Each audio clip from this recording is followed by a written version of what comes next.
Hello and welcome to Q&A Thursday once again. Fantastic to have you here. Now I'm re-recording this. We went live a couple of minutes ago, but there were some sound issues and we got lost. So I'm re-recording this so that we've got a perfect session together that you can re-listen to and re-watch at another time. But it was a really interesting session and we had lots of people on the line, so I wanted to make sure that I did it again for you. This is all about dealing with workplace hygiene issues. So, for example, if you've got a team member or maybe a peer or even a manager who has got personal hygiene issues, that can be really impactful on the people around them. Okay, so just to give you an example, a 2013 study, so it's a bit old now, but it's still got some really good stats in it and fairly relative, said that 75% of workers struggled to work alongside somebody who had bad body odor. 64% found it difficult to work with a colleague who had bad breath. So just going on those two personal hygiene issues, the majority of workers around them are negatively impacted. And it does sort of suffer with regards to productivity and performance. And the other thing is the person that might be having those issues feel very isolated because people start avoiding them or not wanting to work with them or whatever it may be, and they get really isolated and it can impact their mental health. So there's lots and lots of issues that can lead on and be quite damaging if we don't nip it in the bud and do something about it earlier in the piece. So one thing I would say to you too is when you're talking about somebody's personal hygiene, if a fellow teammate comes up and complains, hey, Johnny stinks, I'm not working with him and I don't want to be there, don't react to that. You need to be certain that this is an issue and it's been an issue for a while.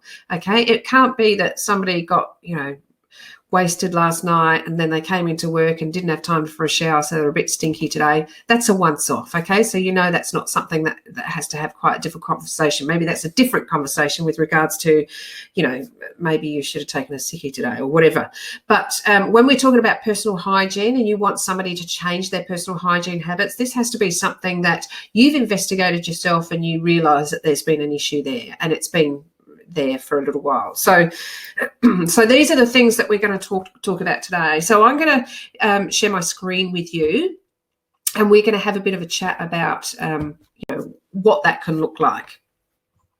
So it's really confronting and quite a difficult conversation, not only for you to have, but for the person to have that's on the other side as well. So just be aware that we need to be coming to this conversation in an aura of support and care and concern, not of dread and all those sorts of things. So you're coming from a supportive background, you're coming from somebody who cares about this person and wants to do the best for them. That's how you're going to tackle this conversation. So let's have a look at what we need to do first. So the first thing I want you to do is determine if you have a policy in your workplace. So do you have a personal hygiene and grooming policy in your workplace?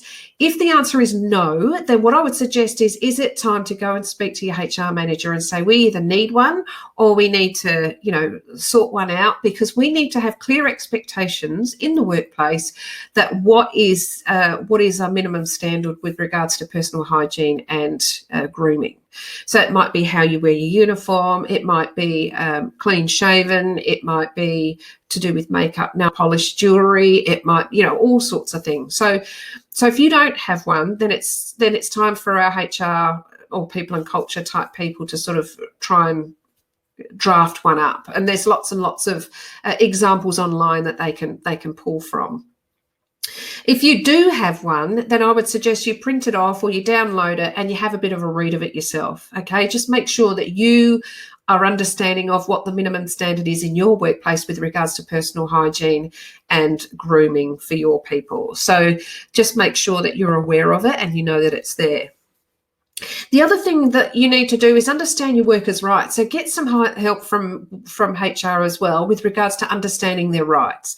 So, for example, if the policy is that people have to be clean shaven, but you've got somebody on your team that has religious beliefs that they wear the beard, excuse me, I'm going to have a drink of water. that they need to wear a beard, then obviously that is something that, you might be able to waiver because of religious beliefs. So just get some advice from the HR people to determine what your workers' rights are with regards to that particular policy. Now, this is an important one. Never assume you know the cause. So there could be a plethora of causes with regards to personal hygiene. It could be there could be some mental health issues. There could be some religious differences. There could be personal issues. There could be just poor grooming habits. There's lots and lots of different reasons why people, have either fallen to the wayside with regards to personal hygiene, or maybe always been that way, but never assume yet that you know the cause. So we're going to stick to the facts when we have this conversation, and it could be the facts like, okay, I've noticed for the last couple of weeks you've come in with your uniform and it's stained and ripped and marked. As per our policy here, that needs to stop, and we need to work out how we can make sure that you come into work with a clean uniform every day. And if they don't have enough uniforms, then maybe we'll go to the clothing store and get you some more uniforms so that then you've got, adequate supply. So you're supporting that process. But you're not going to assume that you know the cause of that. You're not going to say, hey, you're so lazy you can't change your uniform in the morning, right? So we're not going to do that. The other thing that you need to do is when you're going to have a meet, you need to have a conversation with the person face-to-face. Absolutely. Don't send an email, don't send a text, don't ring them up on the phone. This is a face-to-face conversation, and you need to do it in a private place so that there's nobody else around, okay? This needs to be something that you have a conversation, you've gone to your HR people, you've looked at your policies, you've worked out what the workers' rights are. Now you're going to find a really private area that you can have this quite difficult conversation with the person who's got the personal hygiene issues. And you can, depending on where you are with the conversation, maybe this is a third or fourth conversation down the line, maybe it's the first one. If it's one of the first ones, you could give your person an out by saying, oh, listen, I have a feeling that you might be exercising before work now, and we work quite close together. So I was wondering if we can talk about a change that's affecting our working environment right now.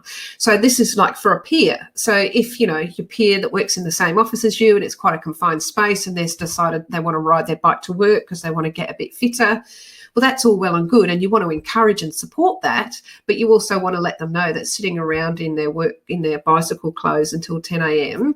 is stinking the office out. But you will say it in a constructive way, okay? So you want to make sure that that's done in a really private setting. And the other thing is, when you have this conversation, it has to be tactful but direct. So you don't want to fluff about.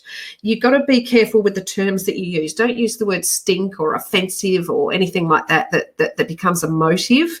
But also similarly, don't go to sort of warm and fuzzy words like hygiene impaired or, something like that. That's not what we want to do.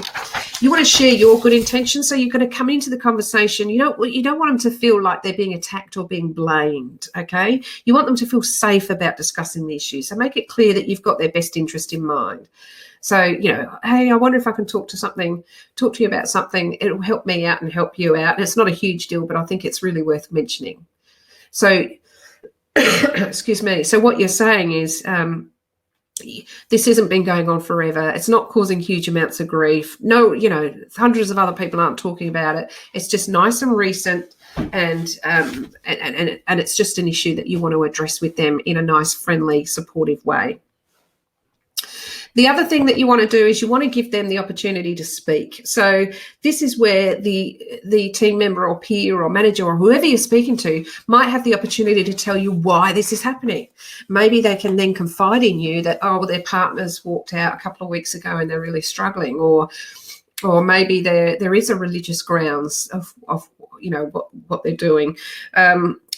Or maybe there's some mental health issues there. But whatever it is, it can lead on to other discussions, and you can get to the root cause, which is what you want to do. Get to the root cause and then support and offer resources to help that person get through that. So, if it's mental health issue, then you would point them to the HR manager or the EAP program, and then ask them what support they needed. Did they need some time? Did they need some, do they need to go and see someone? You know, all those sorts of things. So it leads on to other conversations. So make sure you allow your team member or peer to speak and talk for themselves.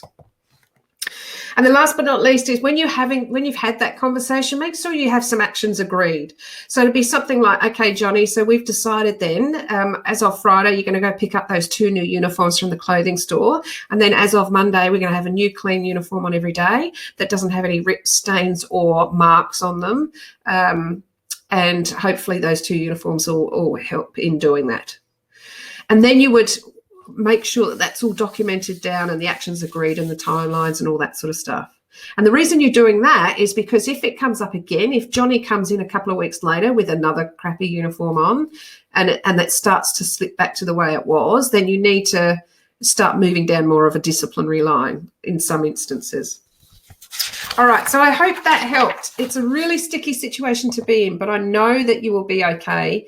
Have a look at this again. Replay it, have a think about what's going to work for you, and hopefully let me know how you go too, but hopefully it should all work out well. Good luck with it. Speak to you soon. Thanks, guys. Bye.